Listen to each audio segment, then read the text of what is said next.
कहानी शुरू होती है 1993 में एसपी ऑफिस कोट्यम से, जहां हम एक सस्पेंडेड एसआई आनंद को देखते हैं जो 10 महीने पहले सस्पेंड हुआ था। आज उसे एसपी ने मिलने के लिए बुलाया है। वहां पास में पुलिस वाले के साथ बैठा आदमी कहता है कि इसे जानते हो, ये वही है जो लवली मंथन केस में था। कभी भी कोई गलत काम करने का मन हो तो इसका चेहरा देख लेना, गलत काम नहीं कर पाओगे। कुछ देर बाद वहाँ एक जूनियर ऑफिसर आया और कहने लगा कि आपको बहुत दिनों बाद देखा है। वो उसका बहुत सम्मान करता है और सैल्यूट करता है। आनंद बहुत गर्व महसूस करता है और पुराने दिनों को याद करता है जहाँ उसके पिता भी रिटायर्ड पुलिस ऑफिसर थे और उसने भी पुलिस फोर्स ज्वाइन की। आनंद एक बहुत ही ईमानदार ऑफिसर है। छोटा बड़ा कोई भी क्राइम हो वो किसी को नहीं छोड़ता है। उसकी टीम में 3 पुलिस वाले और है जो उसके अच्छे दोस्त भी हैं। एक दिन जब आनंद स्टेशन पहुंचा तो वहाँ एक आदमी अपने दोस्त के साथ रिपोर्ट लिखाने आया था। जब आनंद ने उनसे बात की तो उस आदमी ने बताया कि उसकी 3 बेटियां हैं। मंझली बेटी का नाम लवली है, वो कॉलेज में पढ़ती है। वो कल सुबह एग्जाम का हॉल टिकट लेने के लिए घर से निकली थी। पहले तो हमें लगा कि वो अपनी सहेली के यहाँ पढ़ने रुक गई होगी, क्योंकि अक्सर वो परीक्षा के टाइम पर ऐसा करती है। आदमी ने बताया जब मेरी बेटी घर नहीं आई तो मैं उसकी सहेली के घर गया, मगर सहेली ने बताया कि उसने उसे आखिरी बार कॉलेज में ही देखा था। फिर घर के पास वाले बस स्टॉप पर जो दुकान है वहाँ काम करने वाले ने बताया कि उसने लवली को बस से उतरकर घर जाते देखा था और उसकी बात भी हुई थी। तब दुकान के पीछे 2 लड़के खड़े थे। वे लवली के निकलते ही उसके पीछे हो लिए। एक पुलिस वाले ने बताया कि सर वे लड़के तो पक्के बदमाश हैं। आनंद चलते चलते कल्पना करने लगा कि कैसे उन लड़कों ने लवली को रोका होगा, फिर जबरदस्ती अपने साथ ले जाने की कोशिश की होगी। इतने में उन लड़कों का घर आ गया। पुलिस देखते ही वे लोग छुपने लगे। उन्हें पकड़ पकड़ कर पुलिस स्टेशन लाया गया। आनंद ने बताया कि तुम्हारे लवली को जबरदस्ती घर ले जाने तक की कहानी मुझे पता है, अब आगे की तुम बताओ। उन लड़कों ने कहा सर हमने उसे रोका जरूर था, पर वो हमारे घर नहीं आई। उसी वक्त मछली बेचने वाला वहाँ आ गया था। वो लवली के घर मछली देकर आ रहा था। बाद में जब आदमी से पूछा गया तो उसने उस दिन घर में मछली बनने की बात बताई। इसका मतलब लड़के सच बोल रहे हैं। लवली का घर के इतने पास से गायब होना कोई गुमशुदगी का केस नहीं है। हमें उसके घर जाना होगा। घर पर पता चला कि लवली काफी रिलीजियस थी। उसकी बहनों ने भी बताया कि वह अक्सर लवली की बड़ी बहन ने कहा कि उसने सीधे घर आने का ही बोला था, परंतु छोटी बहन ने उसके अक्सर मोनेस्ट्री में पादरी थॉमस से मिलने जाने की बात बताई। आनंद ने पूछा कि ये मोनेस्ट्री कहाँ है। वो तुरंत वहाँ जाना चाहता था, लेकिन एक पुलिस वाले ने कहा कि सर इससे मामला बिगड़ सकता है। ये और पादरी दोनों अलग समूह के बंदे हैं। आनंद ने कहा मैं पता लगा कर रहूंगा, तुम्हें साथ आना हो तो आ सकते हो। उनके मोनेस्ट्री पहुँचने से पहले ही पादरी के समूह के लोग वहाँ इकट्ठा हो गए। आनंद ने जब अंदर जाना चाहा तो उन्होंने रोक दिया और फिर हाथापाई शुरू हो गई। इतने में इंस्पेक्टर वहाँ आ गया और पुलिस वालों ने लोगों को डंडे मारकर वहाँ से भगाया। उसने आनंद को चिल्लाया और कहा कि तुम्हें इस बारे में मुझे बताना चाहिए था। एक कांस्टेबल खबर लेकर आया कि कुएं में एक लाश मिली है। उन्होंने बोरी में भरी लाश को कुएं से बाहर निकाला। बोरी खोलने पर मालूम हुआ वो लवली की ही लाश है। उसके पिता बहुत दुखी थे। इसके बाद इंस्पेक्टर ने लड़कों को बहुत मारा, लेकिन वे लोग गुनाह कबूल नहीं रहे थे। आनंद ने कहा सर मछली वाले ने भी वही बताया जो ये बोल रहे हैं, लेकिन इंस्पेक्टर के अनुसार उसके जाने के बाद इन्होंने फिर से लवली को पकड़ लिया होगा। फिलहाल इस केस का जिम्मा एक एसपी को दिया गया है। तुम कुछ उल्टा सीधा मत करना।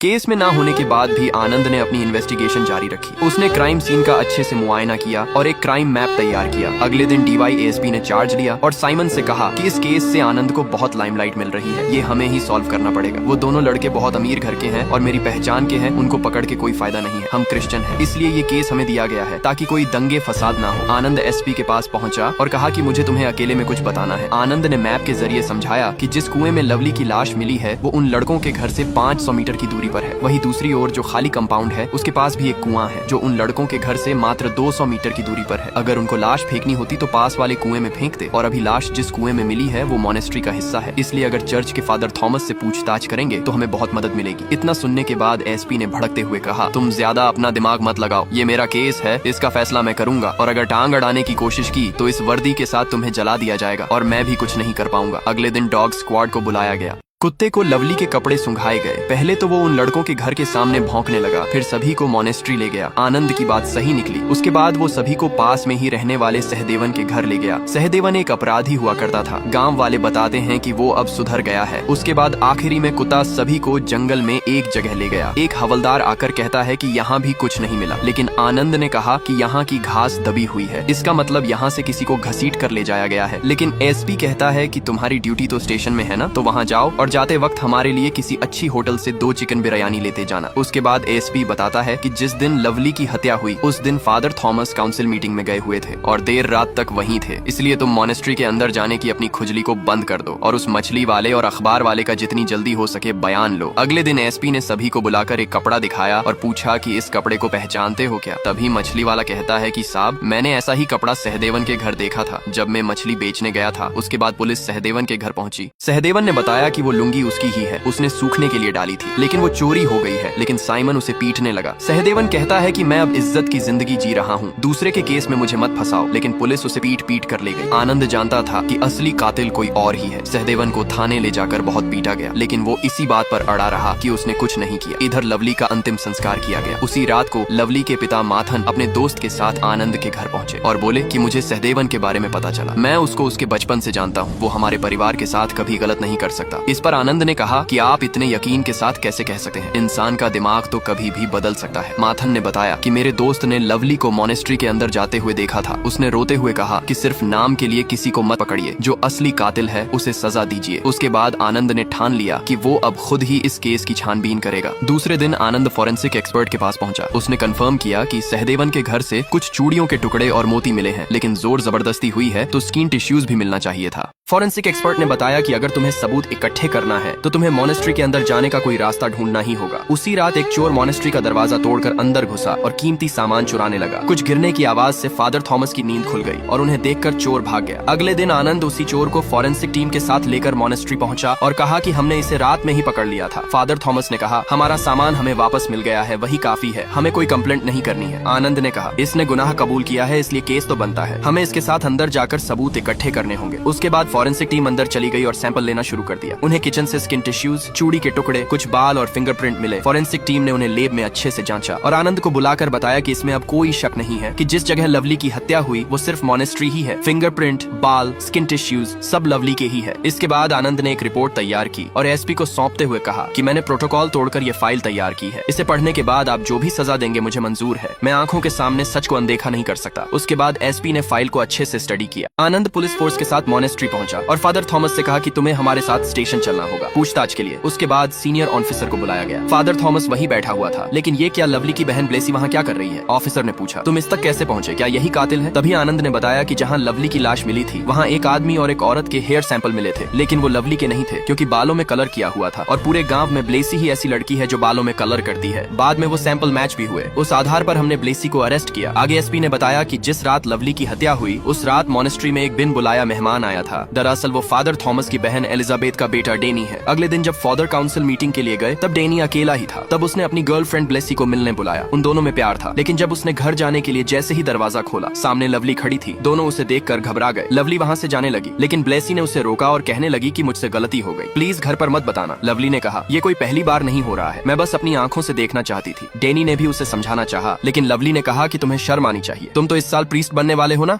अचानक मॉनेस्ट्री में कोई आ गया। लवली जैसे ही जाने के लिए आगे बढ़ी, डेनी ने उसका मुंह दबाया और जबरदस्ती उसे अंदर ले जाने लगा। ब्लेसी ने दरवाजा बंद कर दिया और कहने लगी कि क्या तुम यह चाहती हो कि हमारे बीमार पिता और बीमार हो जाए? और फिर खिड़की से देखा तो बाहर पोस्टमैन खड़ा हुआ था। वो उसके जाने का इंतजार करने लगी। इधर डेनी लवली को रोके हुआ था, लेकिन सांस रुक जाने की वजह से उसकी वही मौत हो गई। उधर पोस्टमैन भी चला गया। ब्लेसी ने वापस आकर देखा तो लवली मरी हुई पड़ी थी और डेनी एक कोने में घबराया हुआ बैठा था। फिर दोनों ने लाश को घसीट कर किचन में छुपा दिया और ब्लेसी घर के लिए निकल गई। उसने रास्ते में एक कुआं देखा। वो बहुत ज्यादा घबराई हुई थी। जब वो खाने के टेबल पर थी तब उसके पिता कह रहे थे कि लवली को हॉल टिकट लेने में इतनी देर कैसे लग गई। उन्हें लगा शायद अपनी सहेली के यहाँ रुक गई होगी। रात हो चुकी थी। उसके पिता लवली को ढूंढने निकल चुके थे और ब्लेसी भी लाश को ठिकाने लगाने निकल गई। रास्ते में उसने सहदेवन के घर के बाहर सुख रही लुंगी साथ में ले ली। डेनी ने लवली के हाथ बांध दिए और उसे एक बोरे में भर दिया। उसकी किताबें भी उसमें रख दी। फिर डेनी ने बोरे को कंधे पर उठाया और दोनों साथ साथ चलने लगे। अधिक वजन होने की वजह से उससे लाश को उठाया नहीं जा रहा था। वो उसे घसीट कर ले जाने लगा। डेनी की हालत बहुत खराब हो चुकी थी। डेनी ने ब्लेसी से कहा कि सहदेवन के यहाँ सब देर से सोते हैं, तुम अपने घर चले जाओ, बाकी का काम मैं कर लूंगा। एसपी राजा गोपाल ने बताया कि उसी रात डेनी मॉनेस्ट्री से जा चुका था। यूं अचानक चले जाने से फादर थॉमस को भी उस पर शक हुआ था। अगले दिन आनंद और उसकी टीम डेनी को गिरफ्तार करने पहुंचे। फादर थॉमस ने खुद उसे पुलिस के हवाले किया। रात भर कस्टडी में रहने के बाद सुबह आनंद ने उसे हथकड़ी लगाई और कोर्ट के लिए निकलने ही वाला था। तभी एसपी राजा गोपाल का फोन आया। उन्होंने आनंद को बताया कि कोर्ट के बाहर मीडिया और भारी भीड़ जमा है, तुम्हें सतर्क रहना होगा। उसके बाद आनंद डेनी को भीड़ के बीच कोर्ट लेकर पहुंचा। सीढ़ियों पर आनंद किसी से बात करने लगा। तभी अचानक डेनी आनंद को धक्का देकर सीढ़ियों से नीचे कूद गया और भीड़ का साथ पाकर वहां से फरार हो गया। आनंद और उसके साथी उसका पीछा कर रहे थे, लेकिन वो हर बार पुलिस को चकमा दे रहा था। अचानक भागते हुए वो रेलवे ट्रैक पर चला गया। आनंद ने जब उसके पास जाने की कोशिश की तो उसने ट्रेन के सामने कूद कर जान दे दी। उसके बाद अदालत ने आरोपी की पुलिस कस्टडी में मौत होने की वजह से आनंद और उसके साथियों को जांच पूरी होने तक सस्पेंड कर दिया। उसके बाद कहानी वर्तमान समय में चली जाती है, जहाँ एसपी राजा गोपाल ने आनंद को मिलने बुलाया है और कहा कि तुम्हारा सस्पेंशन रोकने के लिए मुझे मिनिस्ट्री। एसपी राजा गोपाल ने ने आनंद से कहा कि जिस तरह तुमने लवली माथन केस को सॉल्व किया उस वजह से मुझे तुम पर भरोसा है और मैं तुम्हें और तुम्हारे साथी पुलिस वालों को श्रीदेवी मर्डर केस की फाइल दे रहा हूँ। ये हत्या 6 साल पहले कोट्टायम के चेरुवल्ली गांव में हुई थी। वहाँ की local police, crime branch, SIT team ने छानबीन की, लेकिन वो इस केस को सॉल्व नहीं कर पाए। वहाँ का SP होने के नाते ये केस मुझे दिया गया है और मैं तुम्हें दे रहा हूँ। अगर तुम्हें मुजरिम मिल जाता है तो कोई एक्शन नहीं लेना है, सिर्फ मुझे रिपोर्ट करना है। अगर तुमने ये कर दिया तो कल तक जो तुम्हारी आलोचना कर रहे थे वो तुम्हें सलाम ठोकेंगे। उसके बाद आनंद ने अपने साथियों से बातचीत की। उनमें से एक नहीं माना, लेकिन आनंद ने बाद में सभी को मना लिया। उसके बाद वो चारों चेरुवल्ली के लिए निकल गए। लेकिन वहाँ पहले से अनाउंसमेंट हो रहा था कि 6 साल पहले हुए श्रीदेवी हत्याकांड में लोकल पुलिस और क्राइम ब्रांच ने चेरुवल्ली के लोगों को मानसिक और शारीरिक रूप से प्रताड़ित किया था। और एक बार फिर सरकार ने छानबीन के लिए एक टीम भेजी है, लेकिन इस बार हम चुप नहीं बैठेंगे। ऐसा हमारे गांव के प्रेसिडेंट श्री PV पायलो ने कहा है और चौराहे पर एक रैली का आयोजन किया है। जब वे गांव में पहुंचे तो PV पायलो सभी को संबोधित कर रहा था कि मैं इस गांव का मुखिया हूं, मुझे बताए बिना वो लोगों को छानबीन के लिए कैसे भेज सकते हैं। इस बार अगर किसी को भी तकलीफ हुई, आगे PV पायलो ने कहा कि जो लोग यहाँ छानबीन करने आ रहे हैं उन्होंने एक प्रीस्ट को झूठे केस में अरेस्ट किया था और ट्रेन के सामने धक्का देकर मार दिया। अगर मेरे गांव वालों को परेशान किया तो मैं उन्हें छोड़ूंगा नहीं। और अब मैं सदानंद मास्टर को मंच पर आमंत्रित करता हूँ। तभी एक साथी ने आनंद से कहा कि सर अब हम यहाँ से चलते हैं, अगर किसी को पता चला तो प्रॉब्लम हो जाएगी। आगे जाकर उन्होंने रविंद्रन नायर का पता पूछा जो एक रिटायर्ड पुलिस वाला था। वे चारों उसके घर गए। उसने बताया कि सच कहूँ तो गांव वालों की कोई गलती नहीं है। जांच के नाम पर लोकल पुलिस और क्राइम ब्रांच ने उन्हें बहुत परेशान किया, लेकिन यहीं का निवासी होने की वजह से मैं सभी टीमों का हिस्सा था, इसलिए गांव वालों ने मुझे भी अपना दुश्मन मान लिया। वैसे तो मैं अपनी बेटी की शादी में व्यस्त रहूंगा, लेकिन SP साहब ने कहा है तो जितनी हो सकेगी मदद करूंगा। फिर उसने पत्नी से दूसरे घर की चाबी लाने को कहा। वो निकले ही थे कि तभी PV पायलो गांव वालों के साथ आ गया और पूछा कि ये लोग कौन हैं। रविंद्र ने कहा कि मेरे दोस्त है, लेकिन उनमें से एक ने कहा हमें बेवकूफ मत बनाओ, हमें सब पता है और आप भी अब वर्दी नहीं पहनते। उसके बाद उनमें झड़प होने लगी, लेकिन सरपंच ने सभी को शांत कराया। उसके बाद आनंद ने कहा कि मैं SI हूँ, मैं वादा करता हूँ कि हम किसी को परेशान नहीं करेंगे, हम सिर्फ नाम के लिए जांच करने आए हैं ताकि क्लोजर रिपोर्ट बना सकें, हमारा यकीन कीजिए। PV पायलो ने आनंद से कहा कि अगर तुम सच कह रहे हो तब तो ठीक है, और अगर झूठ बोल रहे हो तो फिर तुम्हारे लिए अच्छा नहीं है। उसके बाद रविंद्र ने बताया कि गांव में सिर्फ रेवम्मा ही कपड़े सिला करती थी। उसी की बेटी श्रीदेवी थी जिसकी हत्या हुई थी। किसी फाइनेंस कंपनी में काम करने वाले जॉर्ज ने उसे धोखा दिया, लेकिन उसके भाई पोडियन ने सब कुछ जानते हुए भी रेवम्मा से शादी की। शुरू में तो दोनों खुशी से रहा करते थे, लेकिन बाद में पोडियन रेवम्मा को झूठन समझने लगा और उसे टॉर्चर करने लगा। बात इतनी बढ़ गई कि बाद में पुलिस और पंचायत को बीच बचाव करना पड़ा और पोडियन को घर से निकाल दिया गया। उसके बाद घर की जिम्मेदारी रेवम्मा के कंधों पर आ गई। वो कपड़े सिलती और उन्हीं पैसों से घर चलाती। आनंद ने पूछा फिर पोडियन अब कहाँ है? रविंद्रन ने बताया वो भी यहीं है। दरअसल क्राइम ब्रांच की जांच में मुख्य आरोपी वही था। हत्या से 2 दिन पहले वो रेवम्मा के घर गया था और झगड़ा भी किया था, जिसकी वजह से रेवम्मा को भी यही लगता था